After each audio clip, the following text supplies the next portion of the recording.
Oh boy, back at this again. You know, for the month of December, I thought that in January this would be done. And then January passed, and February came by, and I said, oh, I'll get it done. And then it came this close to being done. You can't see it, but I have my fingers really, really close together, like an atom apart.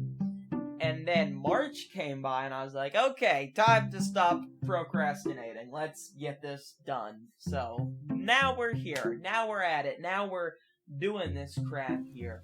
So, you know, let's do this. Oh, yeah, of course, disclaimer.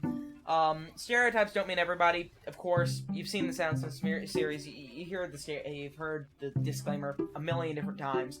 But just because somebody is wearing the Junker Diva skin, it doesn't mean that they're human garbage. It's just that they it's just that they're probably human garbage. You know?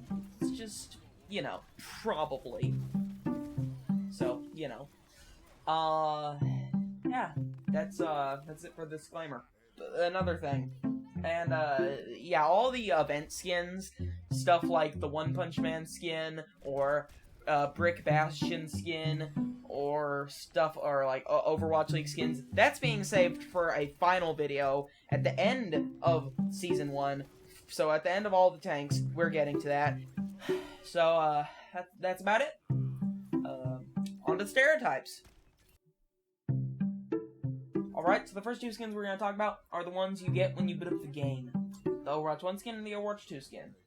So, if you use the Overwatch 1 skin for Doomfist, you're new and you do not know how to change your skin.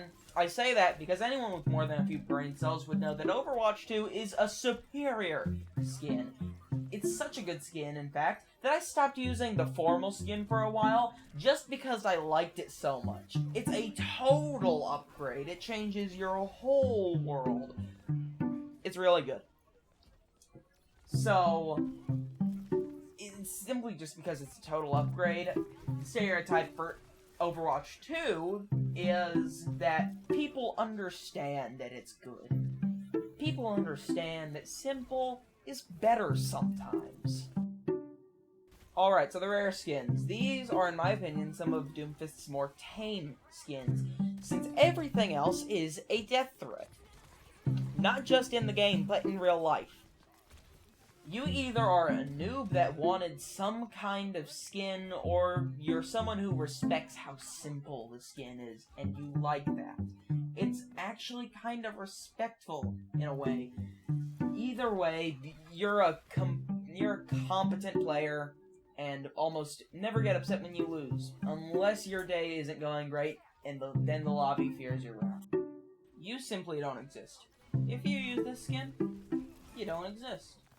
You might own it, and if you do own it, you don't know that you have it, because you got it from a random loot crate in Overwatch 1. It's that simple. Why'd they even make some of these skins? Okay. Stereotype time.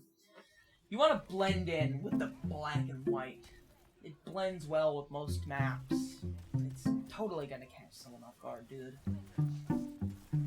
Okay, now time for the real players. You know that you can see the outline of this guy, right? So when he's hiding in the bushes, just see the outline and act like you don't see him. It'll boost their ego a little bit when they try and flank you. It'll ruin their day whenever you turn around and sleep dart them. It's certainly not a terrible skin. And if you don't have a lot of money, then it's certainly a viable skin. It's okay. Those are the only two words I have for it. It's okay. It's a very respectable choice. Okay, so to make this video somewhat good, I did some research on what the skin is supposed to reference. And to my research, this is supposed to reference a character called Jack from a game called Tekken. I really hope I'm pronouncing that right. I'm gonna be honest, I always thought this was a Street Fighter reference, but I guess I was wrong. So, since I don't play Street Fighter nor Tekken, I don't know what the stereotype for this is, and as of this script's writing, I don't have the time to ask Reddit. So, sorry for any of you Tekken players, but I just don't know. I will say, though, that this is a really, really cool skin. Both of them. So, you know, use them if you want. At first, I didn't like this skin, but then I noticed that his fist was a tiki head, which was just so cool to me that this bumped this skin up from a 4 out of 10 to a 7 out of 10. So, you know, that's pretty good if you ask me. So the stereotype for this is either you noticed the same thing and thought it was really, really cool, because it is, or you just got it from a loot box in Overwatch 1 and thought that you might as well use it since either A, you don't have another cool skin, or B, you got it from a loot box that you actually bought and feel like you're obligated to use it, so it wasn't a waste of money and you convinced yourself it was pretty cool. So if I just exposed your secret to everybody, sorry. Okay, so I know that these are two completely separate skins, but in my opinion, the stereotypes are the exact same. Those stereotypes being, you either think it's really cool and makes you look like a sweaty tryhard that people should fear, more power to your name, or you are really, really, really into Greek mythology, which honestly, I don't blame you in the slightest for that reason. Greek mythos is sick. It's incredible, blows my mind. It's really, really good. If you use karate, you're that one guy in competitive mode that's constantly complaining. It does not matter what it is. He could be dying to someone constantly, or he could simply be losing a round because the enemy team was better. But for all their complaining, they're still pretty respectful and skillful. Mixed reviews on the color. Some people said they like it, some people said they don't like it, and I said, well, what color's your brigade? Yeah, people will fight tooth and nail on how their skin is better and how everyone that disagrees is just a dweeb, and honestly, they got a point. This skin used to be ideal for Doom mains like me, but then Zebra popped off, so everyone wanted the owl skin, which was Thunder. Not talking about it in this video. And also, the Overwatch 2 skin was Pure Fire, and then Saitama was announced to be a Doomfist skin, and it got caught between a mess of good skins and bad skins. And honestly, it's, you know, kind of sad to see. It's a really, really good skin, but it just doesn't fit the brutal and menacing vibes that a tank fist is supposed to give off. I still use it, though. Swamp Monster skin is a little underrated if you ask me.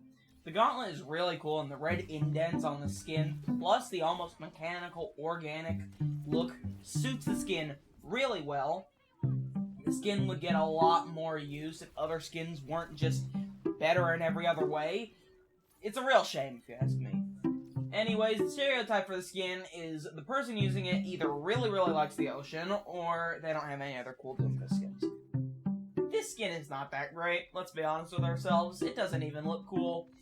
The only reason why you might use it is because you're a heavy lore enthusiast, or you feel like you're obligated to use it because you bought it via a loot box or something else. Or you could be the person I made up in my head, we'll call him Timmy, the guy who thinks it looks like Monsoon from Metal Gear Rising. It does not. But your taste in games is great.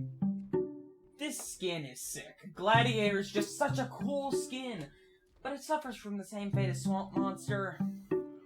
It's just not cool enough. Either way, the stereotype is that you're a Giga Chad if you wear this skin. You don't have time for dumb stuff like Roadhog or Orisa. No, meta isn't meta enough for you. You got your own two hands to work with, and you make it count. And as the bodies lay dead in your wake and the announcer says team kill, you wake up from your dream because you forget that Doom is not a great character still yet, and Wrecking Ball exists, and Roadhog exists, and literally every other tank in the game exists. Oh boy, that's all of them. Finally. Okay, after many attempts to finish this script, it's finally done. I have spent weeks working on this. I know that the first one was made in like 2 days, but this one I wanted to be 10 times better, 100 times better than the Diva one.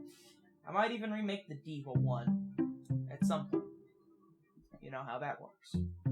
Anyways, like I said in the intro, all the skins I missed are probably event-exclusive skins, and I will require a lot more research, so I'm saving all those skins for the final episode, where I cover all the skins that I missed.